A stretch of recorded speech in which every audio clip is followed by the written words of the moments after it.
If your flight deal feels like a steal, you might just be the one getting robbed. Picture this. You're pumped for your bachelorette party in Nashville. Deals snagged. Bags packed.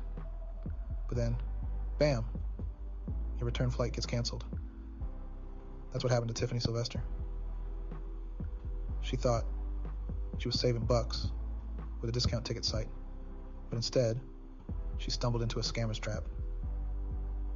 These tricksters told her the only way to fix her canceled flight was to cough up more cash. Smelling something fishy, Tiffany did some detective work. She checked the airline's official site and, surprise, surprise, the flight was not canceled at all. Tiffany managed to cancel the scam booking and protect her bank balance.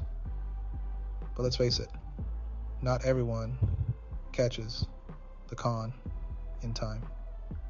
So next time you spot an unbelievable deal, double check before you double tap that purchase button.